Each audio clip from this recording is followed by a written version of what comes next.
Versailles প্রাসাদের ঐতিহাসিক যুক্তরাষ্ট্র ইরান চুক্তি মধ্যপ্রাচ্যের ভূ রাজনীতিতে এক তীব্র ভূকম্পন সৃষ্টি করেছে। ওয়াশিংটন ও তেহরান এই নাটকীয় সমঝোতার দীর্ঘদিনের চেনা সমীকরণগুলোকে এক রাতেই বদলে দিয়েছে। একদিকে যখন 4 দশকের অর্থনৈতিক অবরুদ্ধতা ভেঙে নতুন জীবনের সুড়ঙ্গ দেখছে ইরান, ঠিক তখনই চিরশত্রু ইসরায়েল ও পারস্য উপসাগরীয় প্রতিবেশীদের শিবিরে ভর করেছে চরম অস্বস্তি ও শঙ্কা। এই নাটকীয় চুক্তির নেপথ্যে রয়েছে চরম বাস্তববাদ। জীবন অবাক না করলে কে করবে? 28% মিল্ক ফ্যাটের অবাক করার সাথে ফ্রেশ মিল্ক পাউডার। জীবন অবাক করুক প্রতিদিন। বছরের পর বছর অর্থনৈতিক নিষেধাজ্ঞায় বিপর্যস্ত ইরান আর নতুন কোনো যুদ্ধে জড়াতে অনাগ্রহী ট্রাম্প, উভয় পক্ষই যখন দেয়ালে পিঠ থেকে যাওয়ার উপক্রম, তখনই এই অন্তর্বর্তীকালীন সমঝোতার অবতারণা। G7 শীর্ষ সম্মেলনের ফাঁকে ভার্সাই প্রাসাদের চুক্তিটি সই হয়। 14 দফার এই চুক্তিতে লেবানন সহ সব ফ্রন্টে 60 দিনের বর্ধিত যুদ্ধবিরতি এক নতুন দুয়ার উন্মোচন করেছে, এমনটাই জানা গেছে রয়টার্সের প্রতিবেদনে। কেন এই চুক্তি?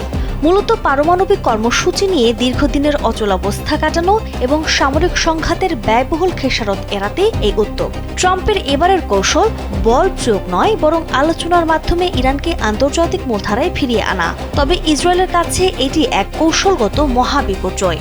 তারা মনে করছে যে ইরানকে উৎখাত করার স্বপ্ন দেখেছিল ওয়াশিংটন, উল্টো তাকেই বৈধতা ও শক্তি দিয়ে বসল। লেবাননের বিশ্লেষক সার্কিস নাউম ইরানের উপর নিষেধাজ্ঞা ও ট্রাম্পের যুদ্ধবিমুখতাকে এই অপরিহার্য মহা সমঝোতার কারণ হিসেবে দেখছেন। অন্যদিকে ইসরায়েলি বিশ্লেষক ড্যানি সিট্রিনোভিচ একে কৌশলগত মহাবিপর্যয় বলে অভিহিত করে বলেন, ট্রাম্প প্রশাসন ইরানের শাসন ব্যবস্থা উৎখাতের পরিবর্তে উল্টো তাদের বৈধতা ও শক্তি প্রদান করছে। চুক্তিটি সফল হলে লাভ ইরানের। একদিকে নিষেধাজ্ঞা প্রত্যাহার, তেল রপ্তানির সুযোগ, অন্যদিকে অর্থনৈতিক পুনর্গঠন তহবিল। তেহরান যেন ঘরে বসেই বনের মোষ তাড়ানোর শক্তি সঞ্চয় করছে।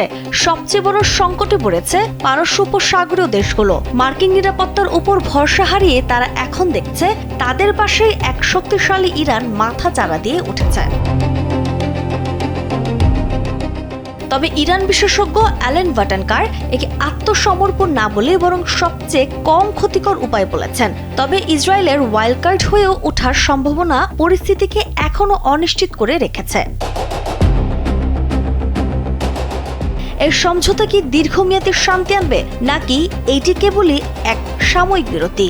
ট্রাম্পের এই সাহসী পদক্ষেপ কি মধ্যপ্রাচ্যের মানচিত্র স্থায়ীভাবে বদলে দেবে, নাকি পারদ আরও উঁচুতে উঠবে, সেটাই এখন বড় প্রশ্ন। নাজমুন নাহার, উসবা, কালবেলা।